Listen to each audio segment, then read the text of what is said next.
Jean-Louis. Damn you and the stamps. I mean, maybe Universal intentionally didn't put a copyright notice on that movie.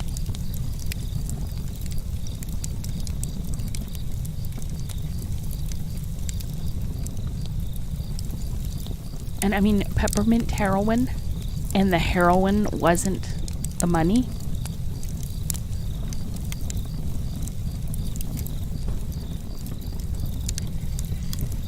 Because in today's world, would the heroin not have been the $250,000?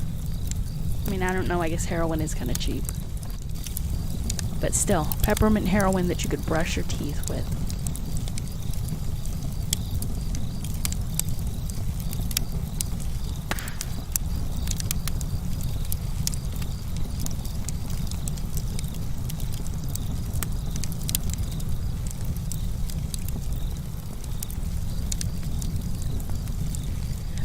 I don't know how he could tell heroin by taste.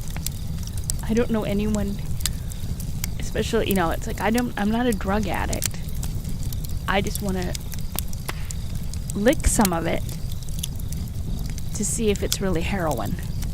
We have to remember to tell Sage about that. We watched a movie where they licked heroin.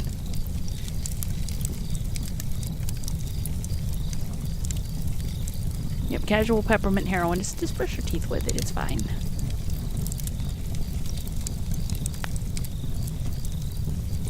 She should have ate the stamps.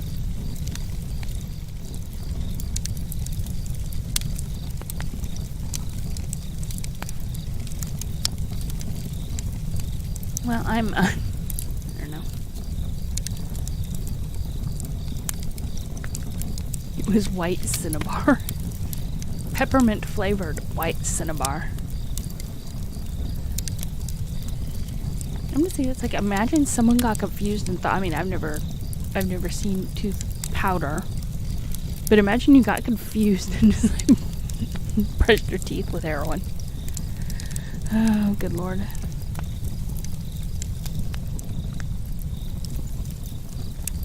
So do you guys want some story, or should we call it a night and do story tomorrow? Because I'm honestly not sure how much longer I will stay awake. Yeah, it would be when... You know, I'm not sure what tooth powder is for. Let me look it up. Because we have Google. What is tooth powder for?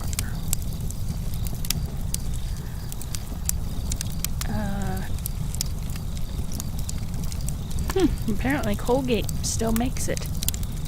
No, I don't want to sign up.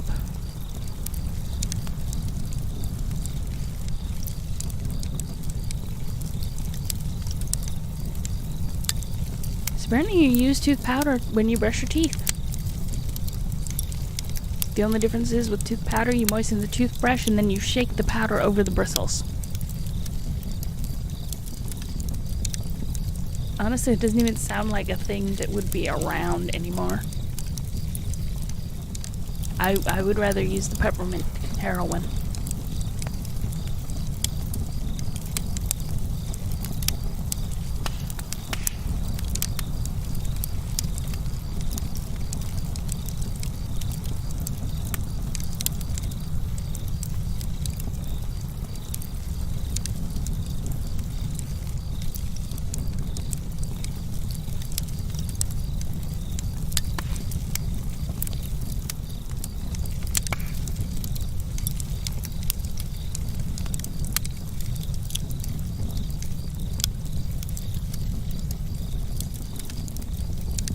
You've been building a desk?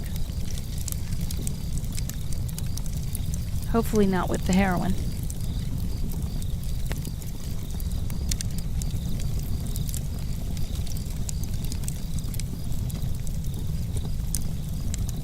You started at the beginning of the movie and you're just about done? Well, I take it it's not one of those IKEA desks with the pictures.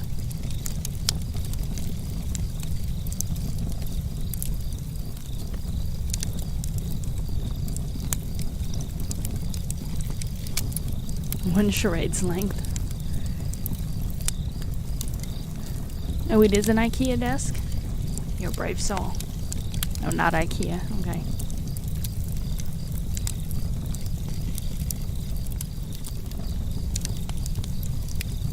A desk made of heroin would crumble that fast. Yeah, and a desk made while on heroin would probably be interesting, but not functional.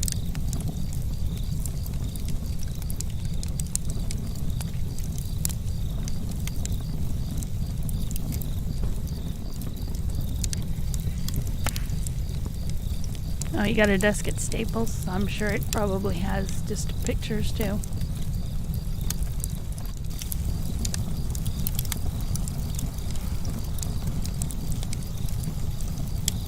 I mean, you wouldn't mind the bad instructions as much if you were on heroin.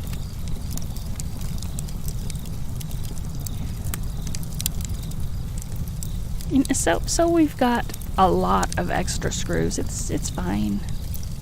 It's fine. Those instructions are just suggestions. Doesn't need to stand upright.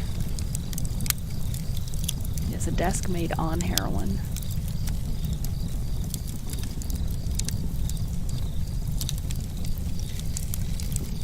Damn this movie.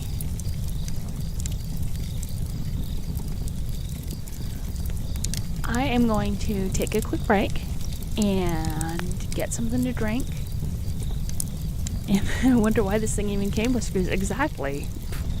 Screws. Don't need screws. It came with that little tube of wood glue, right? That's all you need. Screws. Just glue it all together. It'll be fine. I'm going to take a quick break, and when I come back, I will start reading from our story. For those of you who don't know, we have been reading In Search of the Unknown by Robert Chambers. So I'll read a few more chapters of that, hopefully. I will be right back, guys, and thanks for hanging out with me.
Open eye, feel the waves cut through me, hypnotized by the sounds I'm breathing in. Hold tight, chemicals collide. Hold tight, hold tight, hold tight. Dripping lights paint the skies, all because of you. Dripping lights paint the skies, only you can make me move. You can make me move. Can make me move. You can make me move. Can make me.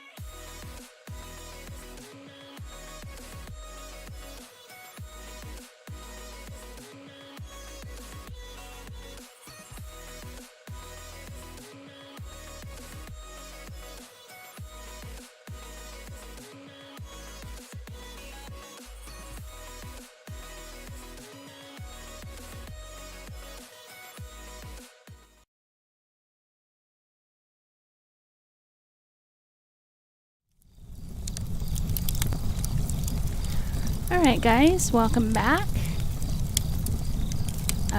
Mikachu! Oh, glad to see you joined us. Welcome. Let me change the title of the stream. Aw, thank you, Ribs.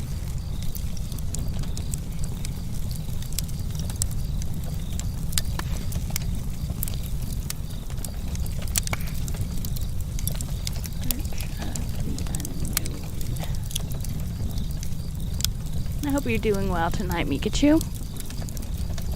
Weren't you streaming earlier?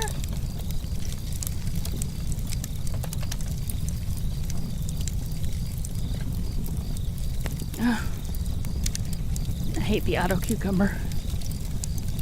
Okay, so I'll have to go into the dashboard.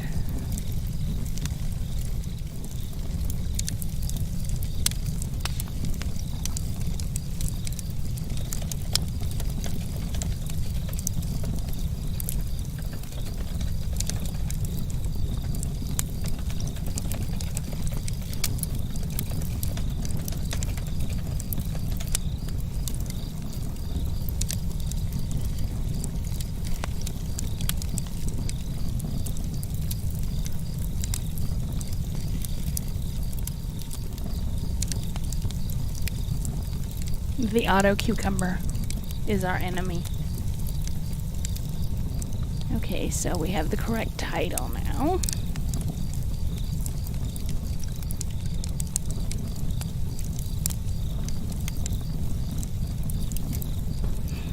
Alright, let me bring up our story and we will continue. I think we're on chapter 7 or maybe 8.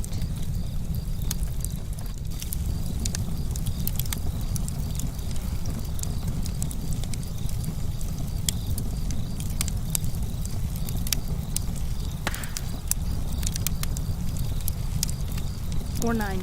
I don't understand Roman numerals. It's a new chapter, so here we go.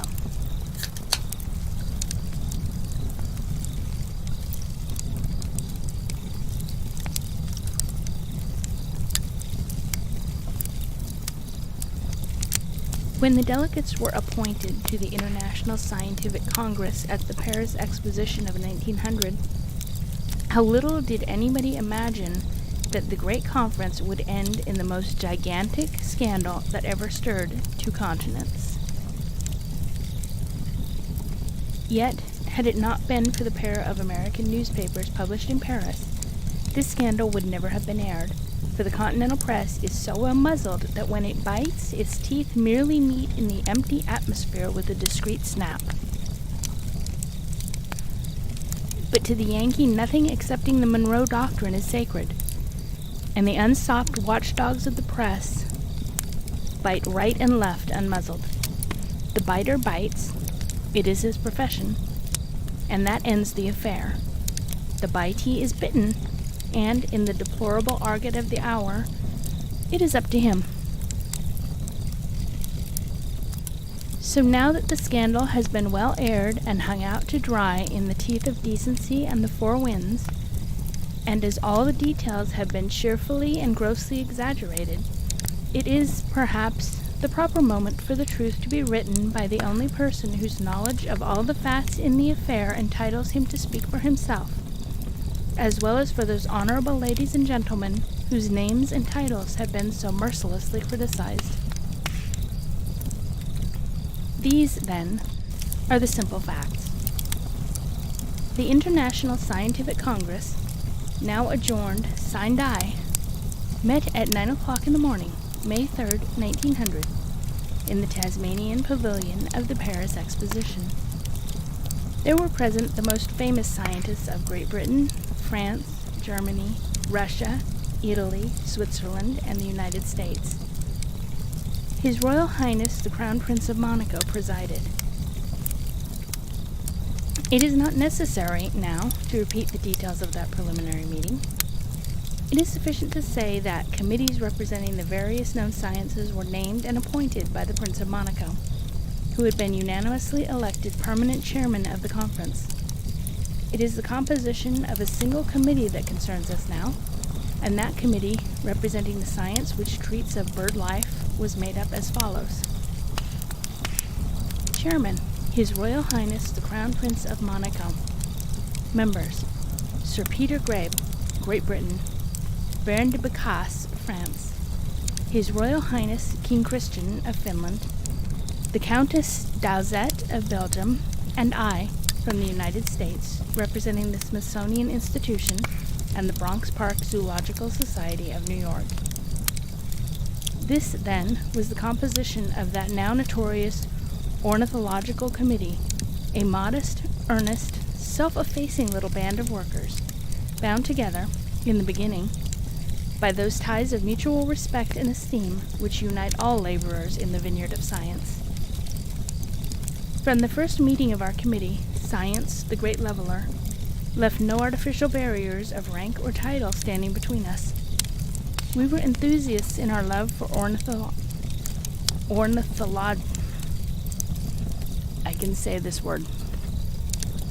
We were enthusiasts in our love for ornithology. We found new inspiration in the democracy of our common interests. As for me, I chatted with my fellows, feeling no restraint myself and perceiving none. The King of Finland and I discussed his latest monograph on the speckled titmouse, and I was glad to agree with the King in all his theories concerning the nesting habits of that important bird. Sir Peter Grebe, a large red gentleman in tweeds, read us some notes he had made on the domestic hen and her reasons for running ahead of a horse and wagon instead of stepping aside to let the disturbing vehicle pass. The Crown Prince of Monaco took issue with Sir Peter. So did the Baron de Bécasse, and we were entertained by a friendly and marvelously interesting three-cornered dispute, shared by the three of the most profound thinkers of the century. I shall never forget the brilliancy of that argument, nor the modest, good-humored retorts which gave us all a glimpse into depths of erudition which impressed us profoundly and set the seal on the bonds which held us so closely together. Alas, that seal should ever have been broken. Alas, that the glittering apple of discord should have been flung into our midst. No, not flung, but gently rolled under our noses by the gloved fingers of the lovely Countess d'Alzette. Messieurs, said the fair Countess, when all present, excepting she and I, had touched upon or indicated the subjects which they had prepared to present to the Congress. Messieurs mes confrères, I have been requested by our distinguished chairman, the Crown Prince of Monaco, to submit to your judgment the subject which, by favor of the King of Belgians, I have prepared to present to the International Scientific Congress. She made a pretty courtesy as she named her own sovereign, and we all rose out of respect to that most austere and moral ruler, the King of Belgium. But, she said, with a charming smile of depreciation, I am very, very much afraid that the subject which I have chosen may not meet with your approval, gentlemen. She stood there in her dainty Parisian gown and bonnet, shaking her pretty head uncertainly, a smile on her lips, her small, gloved fingers interlocked. Oh, I know how dreadful it would be if this great Congress should be compelled to listen to any hoax like that which Monsieur de Rougemont imposed on the British Royal Society, she said gravely. And because the subject of my paper is as strange as the strangest phenomenon alleged to have been noted by Monsieur de Rougemont, I hesitate. She glanced at the silent listeners around her. Sir Peter's red face had hardened. The King of Finland frowned slightly. The Crown Prince of Monaco and Baron de Bécasse wore anxious smiles. But when her violet eyes met mine, I gave her a glance of encouragement, and that glance, I am forced to confess, was not dedicated by scientific approval, but by something that never entirely dries up in the mustiest and dustiest of savants, the old Adam implanted in us all. Now, I knew perfectly well what her subject must be. So did every man present. For it was no secret that His Majesty of Belgium had been swindled by some natives in Tasmania, and had paid a very large sum of money for a skin of that gigantic bird, the ox, which has been so often reported to exist among the inaccessible peaks of the Tasmanian mountains. Needless, perhaps, to say that the skin proved a fraud, being nothing more than a Barnum contrivance made up out of the skins of a dozen ostriches and cassowaries, and most cleverly put together by Chinese workmen. At least, such was the report made on it by Sir Peter Greb, who had been sent by the British Society to Antwerp to examine the acquisition. Needless also, perhaps, to say, that King Leopold of Belgium stoutly maintained that the skin of the ox was genuine from beak to claw. For 6 months there had been a most serious difference of opinion among European ornithologists concerning the famous ox in the Antwerp Museum, and this difference had promised to result in an open quarrel between a few Belgian savants on one side and all Europe and Great Britain on the other. Scientists have a deep-rooted horror of anything that touches on charlatanism. The taint of trickery not only alarms them, but drives them away from any suspicious subject, and usually ruins, scientifically speaking, the person who has introduced the subject for discussion. Therefore, it took no little courage for the Countess d'Alzette to touch with her dainty gloves a subject which every scientist in Europe, with scarcely an exception, had pronounced fraudulent and unworthy of investigation. And to bring it before the great international congress required more courage still, for the person who could face in executive session the most brilliant intellects in the world, and openly profess faith in a Barnumized bird skin, either had no scientific reputation to lose, or was possessed of a bravery far above that of the savants who composed the audience. Now, when the pretty Countess caught a flash of encouragement in my glance, she turned rosy with gratification and surprise. Clearly she had not expected to find a single ally in the entire Congress. Her quick smile of gratitude touched me, and made me ashamed, too, for I had encouraged her out of the pure love of mischief, hoping to hear the whole matter threshed before the Congress, and so have it settled once for all. It was a thoughtless thing to do on my part. I should have remembered the consequences to the Countess if it were proven that she had been championing a fraud. The ruffled dignity of the Congress would never forgive her. Her scientific career would practically be at an end, because her theories and observations could no longer command respect or even the attention of those who knew that she herself had once been deceived by a palpable fraud.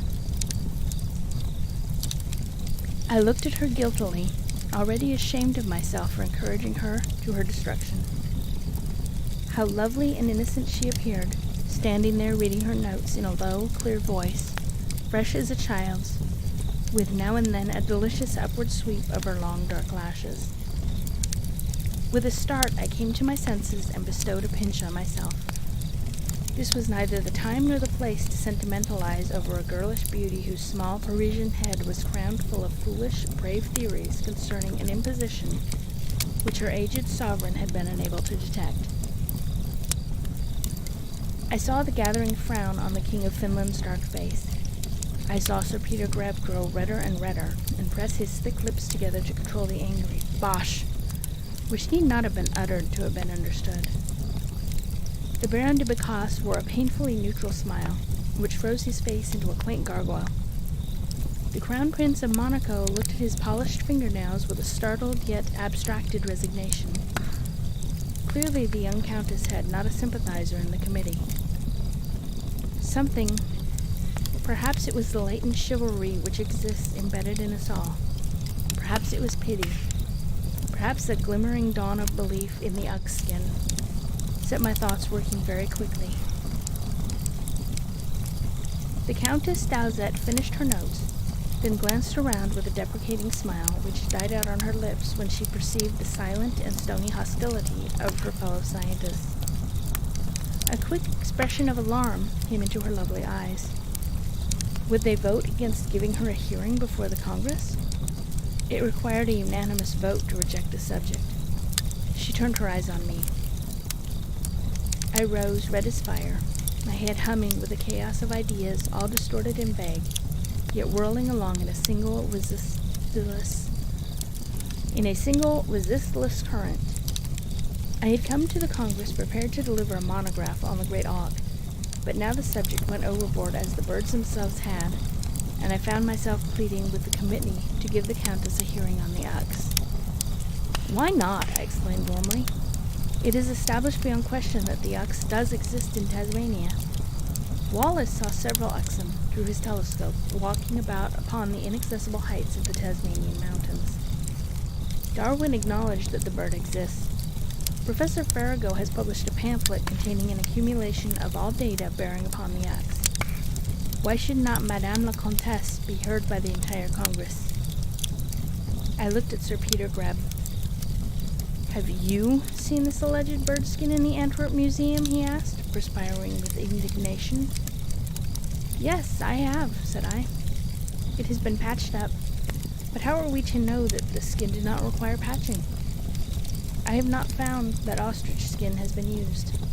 It is true that the Tasmanians may have shot the bird to pieces and mended the skin with bits of cassowary hide here and there, but the greater part of the skin and the beak and claws are, in my estimation, well worth the serious attention of savants. To pronounce them fraudulent is, in my opinion, rash and premature. I mopped my brow. I was in for it now. I had thrown in my reputation with the reputation of the Countess. The displeasure and astonishment of my confrères was unmistakable. In the midst of a strange silence, I moved that a vote be taken upon the advisability of a hearing before the Congress on the subject of the Ux. After a pause, the young Countess, pale and determined, seconded my motion. The result of the balloting was a foregone conclusion. The Countess had one vote, she herself refraining from voting, and the subject was entered on the committee book as acceptable and a date set for the hearing before the International Congress. The effect of this vote on our little committee was most marked. Constraint took the place of cordiality. Polite reserve replaced the guileless and open-hearted courtesy with which our proceedings had begun. With icy politeness, the Crown Prince of Monaco asked me to state the subject of the paper I proposed to read before the Congress, and I replied quietly that, as I was partly responsible for advocating the discussion of the Ux, I proposed to associate myself with the Countess d'Alzette in that matter, if Madame la Comtesse would accept the offer of a brother savant. Indeed I will, she said impulsively, her blue eyes soft with gratitude. Very well, observed Sir Peter Greb, swallowing his indignation and waddling off towards the door. I shall resign my position on this committee. Yes, I will, I tell you, as the King of Finland laid a fatherly hand on Sir Peter's sleeve. I'll not be made responsible for this He choked, sputtered, then bowed to the horrified Countess, asking pardon and declaring that he yielded to nobody in respect for the gentler sex, and he retired with the Baron de Bécasse. But out in the hallway I heard him explode. Confound it, this is no place for petticoats, Baron. And as for that Yankee ornithologist, he hung himself at the Countess's corset string. Yes, he has. Don't tell me, Baron. The young idiot was all right until the Countess looked at him, I tell you. Gad, how she crumpled him up with those blue eyes of hers. What the devil do women come into such committees for? It's an outrage, I tell you. Why, the whole world will jeer at us if we sit and listen to her monograph on that fraudulent bird. The young Countess, who was writing near the window, could not have heard this outburst, but I heard it, and so did King Christian and the Crown Prince of Monaco. Lord, I thought, the Countess and I are in the frying pan this time. I'll do what I can to keep us both out of the fire. When the King and the Crown Prince had made their adieu to the Countess and she had responded, pale and serious, they came over to where I was standing, looking out on the sign. Though we must differ from you, said the King, kindly, we wish you all success in this dangerous undertaking. I thanked him. You are a young man to risk a reputation already established, remarked the Crown Prince, then added, You are braver than I. Ridicule is a barrier to all knowledge, and though we know that, we seekers after truth always bring up short at that barrier and dismount, not daring to put our hobbies to the fence. One can but become a cropper, said I. And risk staking our hobbies? No, that would make us ridiculous, and ridicule kills in Europe. It's somewhat deadly in America, too, I said, smiling. "The more honor to you," said the Crown Prince gravely. "Oh, I am not the only one," I answered lightly. "There is my confrère, Professor Hyssop, who studies apparitions and braves a contempt and ridicule which none of us would dare challenge. We Yankees are learning slowly. Someday we will find the lost key to the future while Europe is sneering at those who are trying to pick the lock." When King Christian of Finland and the Crown Prince of Monaco had taken their hats and sticks and departed, I glanced across the room at the young Countess, who was now working rapidly on a typewriter, apparently quite oblivious of my presence. I looked out of the window again, and my gaze wandered over the exposition grounds. Gilt and scarlet and azure the palaces rose in every direction, under a wilderness of fluttering flags. Towers, minarets, turrets, golden spires cut the blue sky. In the west, the gaunt Eiffel Tower sprawled across the glittering esplanade.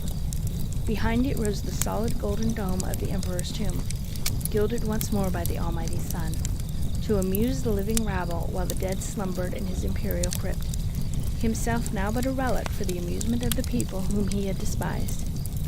O tempora, O Moors, O Napoleon. Down under my window in the asphalted court, the King of Finland was entering his beautiful Victoria. An adjutant wearing a cocked hat and brilliant uniform mounted the box beside the green and gold coachman. The two physicians straightened up in their saddles. The four horses danced. Then, when the Crown Prince of Monaco had taken a seat beside the king, the carriage rolled away, and far down the quay I watched it until the flutter of the green and white plumes in the adjutant's cocked hat was all I could see of vanishing royalty. I was still musing there by the window, listening to the click and ringing of the typewriter, when I suddenly became aware that the clicking had ceased, and, turning, I saw the young Countess standing beside me. "Thank you for your chivalrous impulse to help me," she said, frankly, holding out her bare hand. I bent over it. "I had not realized how desperate my case was," she said with a smile. "I supposed that they would at least give me a hearing. How can I thank you for your brave vote in my favor?" "By giving me your confidence in the matter," said I gravely. "If we are to win, we must work together, and work hard, madam. We are entering a struggle, not only to prove the genuineness of a bird skin and the existence of a bird which neither of us have ever seen, but also a struggle which will either make us famous forever, or render it impossible for either of us ever again to face a scientific audience." "I know it," she said quietly, "and I understand all the better how gallant a gentleman I have had the fortune to enlist in my cause. Believe me, had I not absolute confidence in my ability to prove the existence of the ox, I should not, selfish as I am, have accepted your chivalrous offer to stand or fall with me." The subtle emotion in her voice touched a responsive chord in me. I lifted her earnestly. She raised her beautiful eyes to mine. "Will you help me?" she asked. Would I help her? Faith, I'd pass the balance of my life turning flip-flaps to please her. I did not attempt to undeceive myself. I realized that the lightning had struck me, that I was desperately in love with the young Countess from the tip of her bonnet to the toe of her small polished shoe. I was curiously cool about it, too, although my heart gave a thump that night choked me, and I felt myself going red from temple to chin.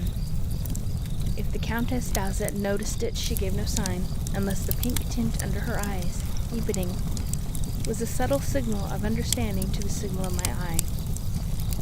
"Suppose," she said, "that I failed before the Congress to prove my theory. Suppose my investigations resulted in the exposure of a fraud, and my name was held up to ridicule before all Europe. What would become of you, monsieur?" I was silent. "You are already celebrated as the discoverer of the mammoth and the great auk," she persisted. "You are young, enthusiastic, renowned, and you have a future before you that anybody in the world might envy." I said nothing. "And yet," she said softly, "you risk all because you will not leave a young woman friendless among her confrères. It is not wise, monsieur. It is gallant and generous and impulsive, but it is not wisdom. Don Quixote rides no more in Europe, my friend." He stays at home, 70 million of him in America, said I. After a moment she said, I believe you, monsieur. It is true enough, I said with a laugh. We are the only people who tilt at windmills these days. We and our cousins, the British, who taught us. I bowed gaily and added, with your colors to wear, I shall have the honor of breaking a lance against the biggest windmill in the world. You mean the citadel of science, she said, smiling. And its rock-ribbed respectability, I replied. She looked at me thoughtfully, rolling and unrolling the scroll in her hands. Then she sighed, smiled, and brightened, handing me the scroll. Read it carefully, she said. It is an outline of the policy I suggest that we follow. You will be surprised at some of the statements. Yet every word is the truth. And, monsieur, your reward for the devotion you have offered will be no greater than you deserve, when you find yourself doubly famous for our joint monograph on the axe. Without your vote in the committee, I should have been denied a hearing, even though I produced proofs to support my theory. I appreciate that. I do most truly appreciate the courage which prompted you to defend a woman at the risk of your own ruin. Come to me this evening at 9. I hold for you in store a surprise and pleasure which you do not dream of. Ah, but I do, I said slowly, under the spell of her delicate beauty and enthusiasm. How can you? She said, laughing. You don't know what awaits you at 9 this evening. You, I said, fascinated. The color swept her face. She dropped me a deep curtsy. At 9, then, she said. Number 8, Rue d'Alouette. I bowed, took my hat, gloves, and stick, and attended her to her carriage below. Long after the blue and black Victoria had whirled away down the crowded quay, I stood looking after it, mazed in the web of that ancient enchantment whose spell fell over the first man in Eden, and whose sorcery shall not fail till the last man returns to his soul. So that was the end of chapter 9. I got to chapter 10, so I know what that is in Roman numerals, so the one I read must have been 9. Tedst, I know you're probably gone, but sleep well, friend. Good night. And Mikachu, enjoy your lurking.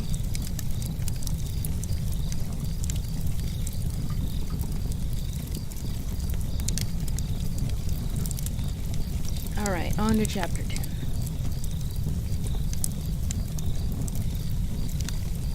I lunched at my lodgings on the Quai Malthus, and I had but little appetite, having fed upon such an unexpected variety of emotions during the morning.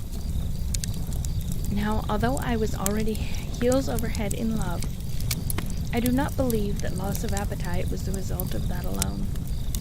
I was slowly beginning to realize what my recent attitude might cost me, not only in an utter collapse of my scientific career and the consequent material ruin which was likely to follow, but in the loss of all my friends at home. The Zoological Society of Bronx Park and the Smithsonian Institution of Washington had sent me as their trusted delegate, leaving it entirely to me to choose the subject on which I was to speak before the International Congress.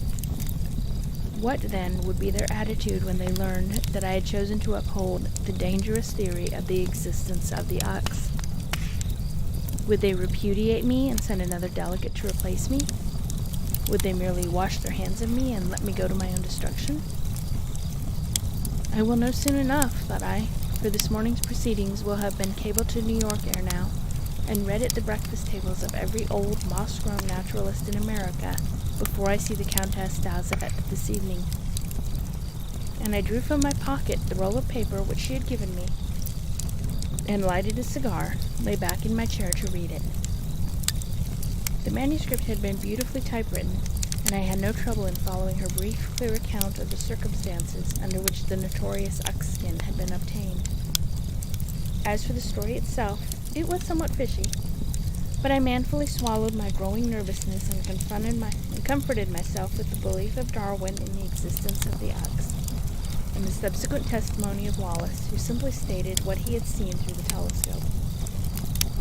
and then left it to others to identify the enormous bird he described as he had observed them stalking about on the snowy peaks of the Tasmanian Alps.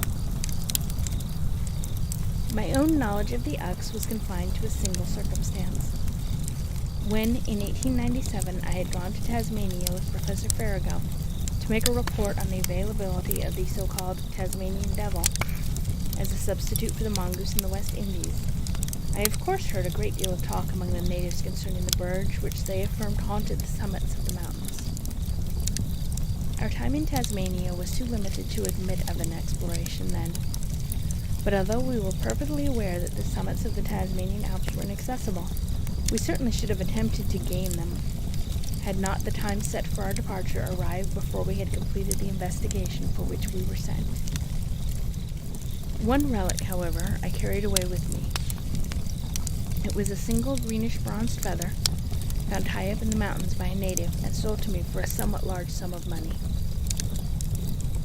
Darwin believed the Uks to be covered with greenish plumage. Wallace was too far away to observe the color of the great birds, but all the natives of Tasmania unite in affirming that the plumage of the Uks is green. It was not only the color of this feather which made me an eager purchaser, it was the extraordinary length and size. I know of no living bird large enough to wear such a feather. As for the color, that might have been tampered with before I bought it, and indeed, testing it later, I found on the fronds traces of sulfate of copper. But the same thing has been found in the feathers of certain birds whose color is metallic green, and it has been proven that such birds pick up and swallow shining bits of copper pyrites.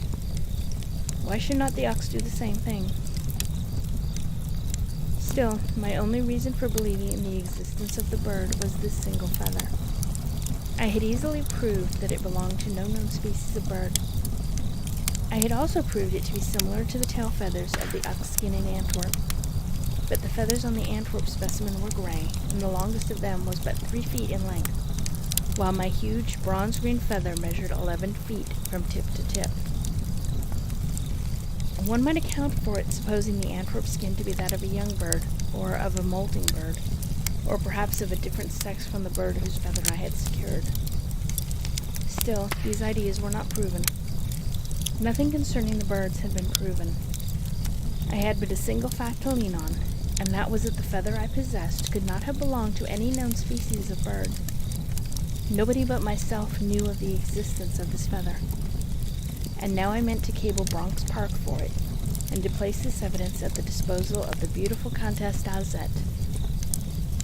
My cigar had gone out as I sat musing, and I relighted it and resumed my reading of the typewritten notes, lazily, even a trifle skeptically, for all the evidence that she had been able to collect to substantiate her theory of the existence of the Uks was not half as important as the evidence I was to produce in the shape of that enormous green feather.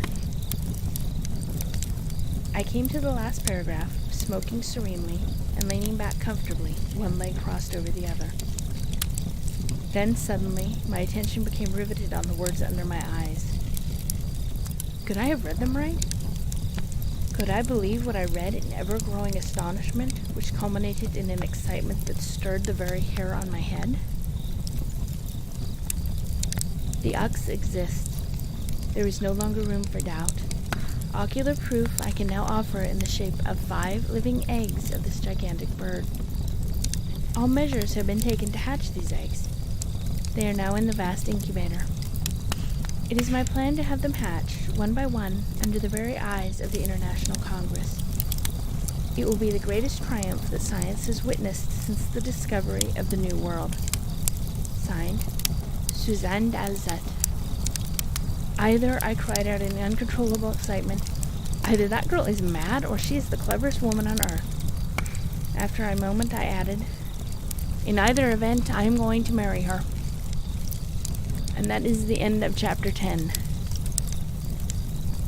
There is a theme in this book. Our narrator falls in love with every woman he meets and plans to marry them.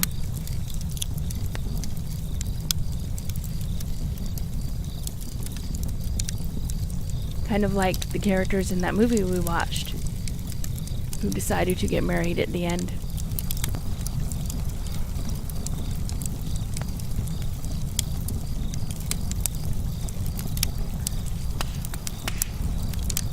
Chapter 11. Wait, what is this drop bear?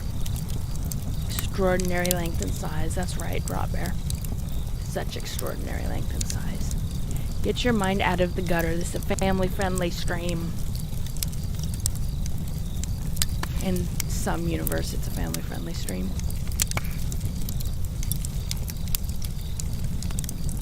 She was crazy. She was definitely crazy. Chapter 11. That evening, a few minutes before 9 o'clock, I descended from a cab in front of number 8, Rue d'Alouette, and was ushered into a pretty reception room by an irreproachable servant who disappeared directly with my card. In a few moments, the young countess came in, exquisite in her silvery dinner gown, eyes bright, white arms extended in a charming, impulsive welcome. The touch of her silky fingers thrilled me. I was dumb under the enchantment of her beauty, and I think she understood my silence, for her blue eyes became troubled, and the happy parting of her lips changed to a pensive curve. Presently I began to tell her about my bronzed green feather. At my first word she looked up brightly, almost gratefully. I fancied, and in another moment we were deep in eager discussion of the subject which had first drawn us together. What evidence I possessed to sustain our theory concerning the existence of the ox I hastened to reveal. Then, heart beating excitedly, I asked her about the eggs and where they were at present, and whether she believed it possible to bring them to Paris. All these questions in the same breath, which brought a happy light into her eyes and a delicious ripple of laughter to her lips. "Why, of course it is possible to bring the eggs here," she cried. "My sure. Parbleu, the eggs are already here, monsieur." "Here?" I exclaimed. "In Paris?" "In Paris, mais oui, and in my own house. This very house, monsieur. Come, you shall behold them with your own eyes." Her eyes were brilliant with excitement. Impulsively she stretched out her rosy hand. I took it, and she led me quickly back through the drawing room, through the dining room, across the butler's pantry, and into a long dark hallway. We were almost running now, I keeping tight hold of her soft little hand, she raising her gown a trifle, hurrying down the hallway, silken petticoats rustling like a silk banner in the wind. A turn to the right brought us to the cellar stairs. Down we hastened, and then across the cemented floor towards a long, glass-fronted shelf pierced with steam pipes. "A match," she whispered breathlessly. I struck a wax match and touched it to the gas burner overhead. Never, never can I forget what that flood of gaslight revealed. In a row stood 5 large, glass-mounted incubators. Behind the glass doors lay, in dormant majesty, 5 enormous eggs. The eggs were pale green, lighter somewhat than robin's eggs, but not as pale as heron's eggs. Each egg appeared to be larger than a large hogshead and was partly embedded in bales of cottonwood. 5 little silver thermometers inside the glass doors indicated a temperature of 95 degrees Fahrenheit. I noticed that there was an automatic arrangement connected with the pipes which regulated the temperature. I was too deeply moved for words. Speech seemed superfluous as we stood there, hand in hand, contemplating those gigantic pale green eggs. There is something in a silent egg which moves one's deeper emotions. Something solemn in its embryotic inertia, something awesome in its featureless immobility. I know of nothing on earth which is so totally lacking in expression as an egg. The great desert sphinx, brooding through its veil of sand, has not that tremendous and meaningless dignity which wraps the colorless oval effort of a single domestic hen. I held the hand of the young countess very tightly. Her fingers closed slightly. Then and there, in the solemn presence of those emotionless eggs, I placed my arm around her supple waist and kissed her. She said nothing. Presently she stopped to observe the thermometers. Naturally, it registered 95 degrees Fahrenheit. "Suzanne," I said softly. "Oh, we must go upstairs," she whispered breathlessly, and picking up her silken skirts, she fled up the cellar stairs. I turned out the gas, with that instinct of economy which early wastefulness had implanted in me, and followed the Countess Suzanne through the suite of rooms and into the small reception hall where she had first received me. She was sitting on a low divan, head bent, slowly turning a sapphire ring on her finger round and round. I looked at her romantically, and then, "Please don't," she said. The correct reply to this is, "Why not?" very tenderly spoken. "Because," she replied, which was also the correct and regular answer. "Suzanne," I said, slowly and passionately. She turned the sapphire ring on her finger. Presently she tired of this, so I lifted her passive hand very gently and continued turning the sapphire ring on her finger, slowly, to harmonize with the cadence of our unspoken thoughts. Towards midnight I went home, walking with great care through a new street in Paris, paved exclusively with rose-colored blocks of air. And that is the end of that chapter. And our narrator has a thing for women. That's all I can say.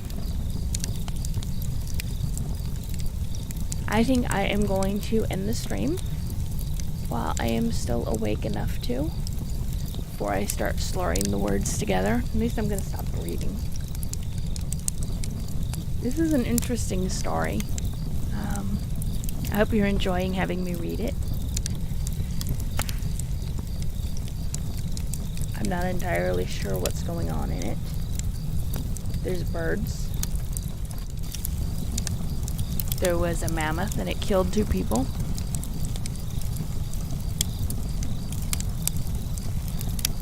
You are most welcome for the stream. Thank you for hanging out with me, Drop Bear and Ribs. I may read some more tomorrow night. Also, if there's any other books that you guys would be interested in that you think you would like to hear read, let me know. I do have a Discord.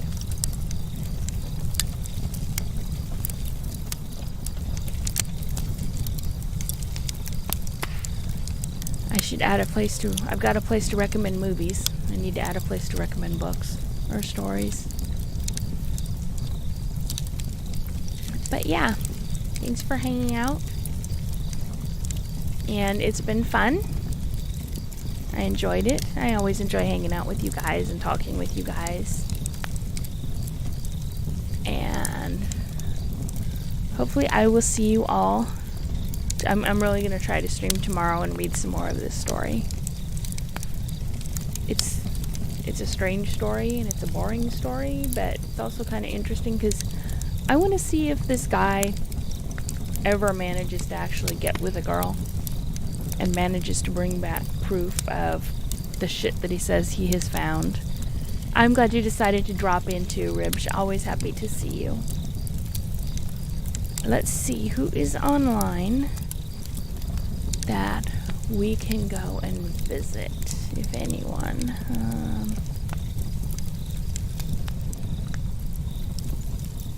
Oh, Super Shiggy is still online. If you're familiar with gaming, Lori Shigihara did the game Rakuen, and she also wrote some music and sang for To the Moon and Finding Paradise. She has got a beautiful voice. So I am going to send you guys, I think, over to her. Good night, Drop Bear. Or good morning. Not sure what time it is in Australia. Have a good one.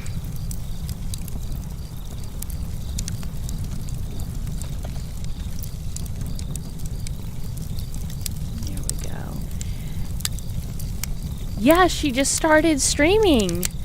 So I'm going to send you over to her. Bye, Drop Bear.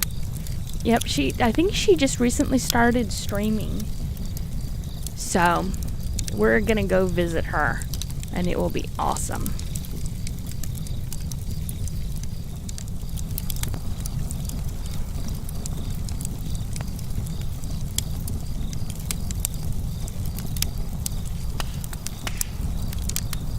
Oh no. Well, I mean, the Discord won't go anywhere.